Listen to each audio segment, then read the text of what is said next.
Okay, so we are going to continue chapter 15, talking about evolution today. Now, we talked about Darwin, and Darwin used some of Wallace's teachings in order to shape his idea of evolution, but nevertheless, we're going to talk about how Darwin got his evidence for evolution. Now, we talked about the finches, and he went to the Galapagos Islands and studied the birds, the orchids, everything. But if we were to look at some of these organisms, maybe they were really closely related, maybe they were a little bit more distant, but we were able to see that some of these organisms had some structures that were very similar to other organisms, even if they were completely different organisms. So our first vocab word we're going to go over with these structures is called homologous structures. Now our prefix homo means same. And what this means is the internal structure of these two different organisms with a certain part of their body is the same. However, they might not be related very recent in the evolutionary tree. They might be way, way, way far back. So they might have diverged into two completely different species, and given that, maybe these structures don't have a similar function. And I'll go over this a little bit more on the picture on the next slide. But homologous structures, again, these are structures that are going to have the same internal structure, but the function of these structures is not going to be the same. So that's the main thing you got to know about homologous structures. If we look at all these different organisms here, what we think is if we go back far enough, we would find that these organisms do share some common ancestor. Now, there would be a lot of different common ancestors more recently, but going back far enough, we would see one common ancestor. Now, human, horse, cat, bat, bird, and whale.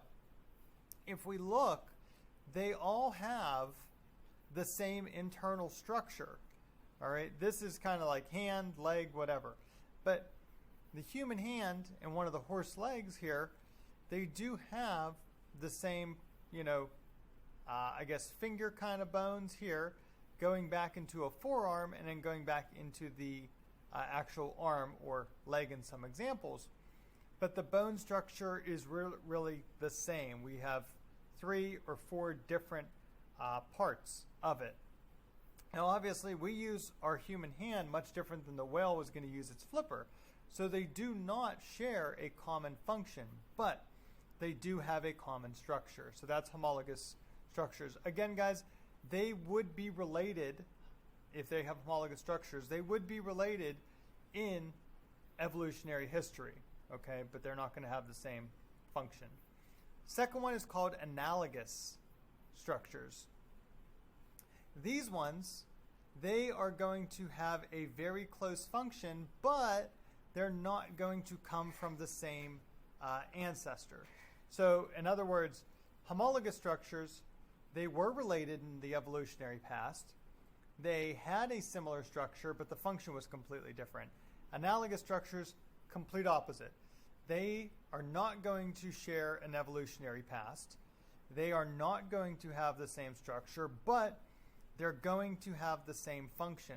What this tells us is that the environment that they live in had a need for this organism, and based on that, they have the same type of function based on the need of the environment.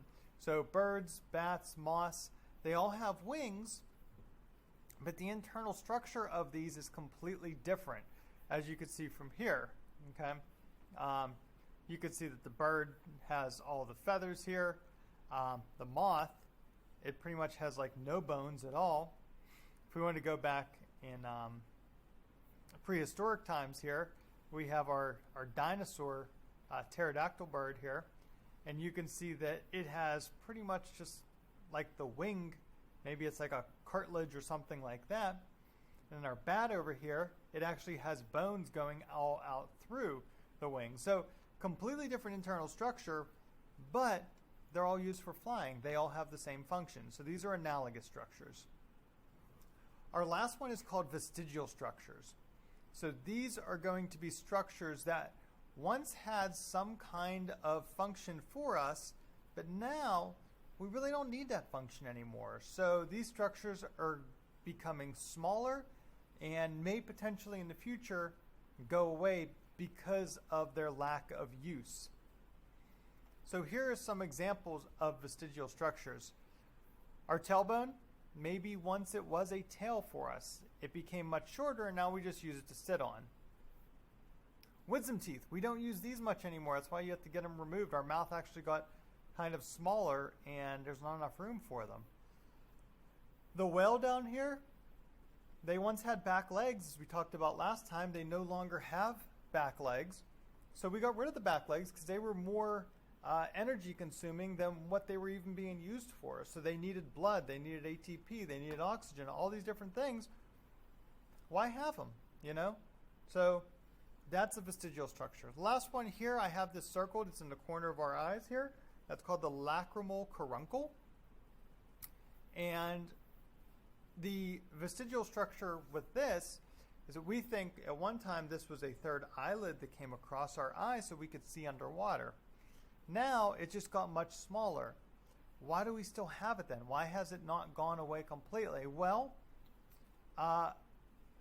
if you ever woke up in the morning and you're like, oh my goodness, I got to rub my eyes and do all that kind of stuff, that is where all the sleep, all the crusties from the night go, and now they build up in that area so they're not completely draped across your eye. All right, so that's the lacrimal caruncle. Our last one, let me go over one more actually.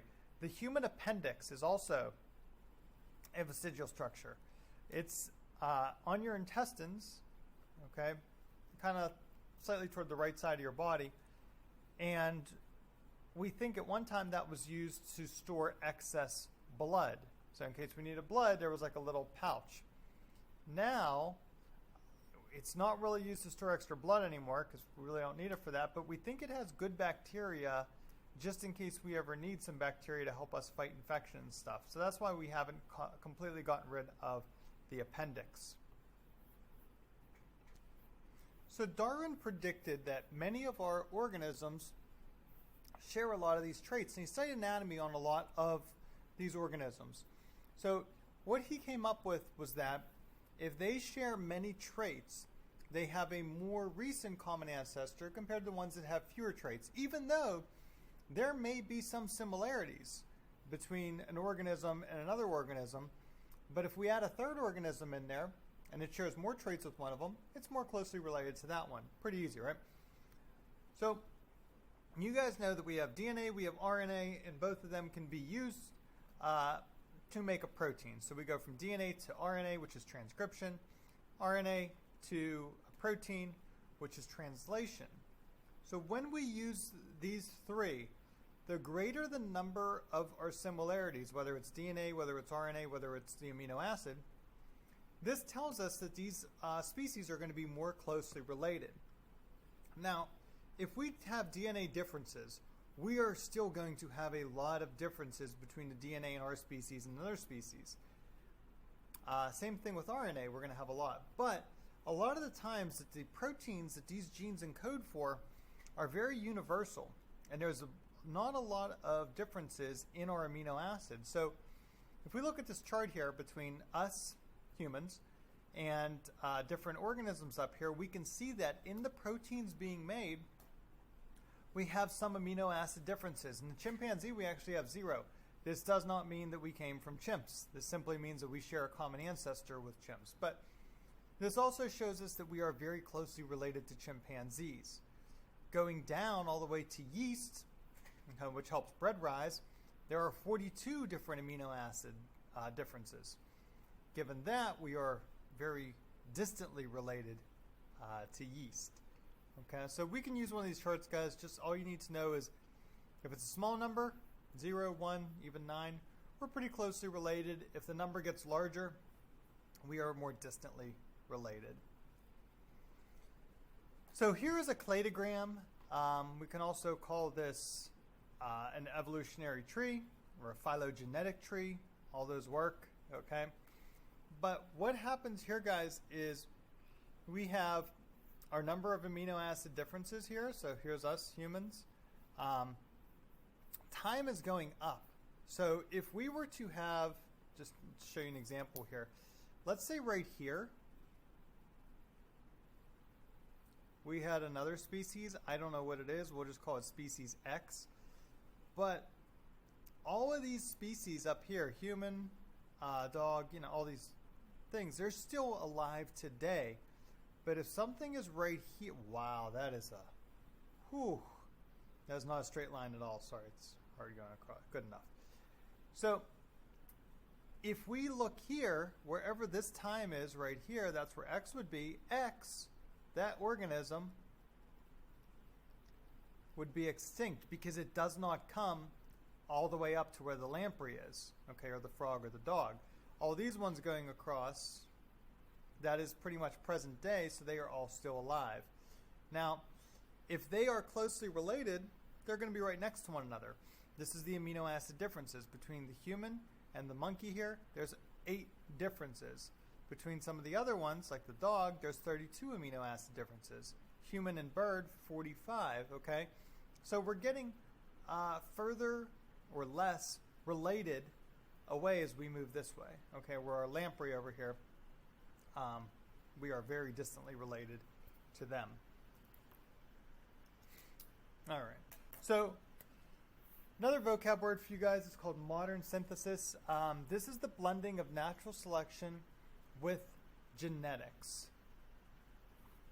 So what we did here is we started to make these trees so that we are combining the genetics of some organisms with evolution. And we're able to see, based on their genes and stuff like that and things they share, how closely related these things are. And there's your words that I just went over on the last picture, guys, cladograms or phylogenetic trees. We are studying phylogeny, and this is how closely related we are to other organisms. All right, last section, guys. So just recall, evolution, it just continues. It's going on today. Even virus, I mean, my goodness, think of the flu virus. Every single year we get a different flu vaccine that is a little bit different than the year before. That's why we got to continue to get the flu vaccine. So every year the flu actually mutates. It changes. So we have to have a vaccine that changes in that in the virus changing. Same thing with the coronavirus. Coronavirus, they're already talking about, because of the new strains coming out, having a booster shot.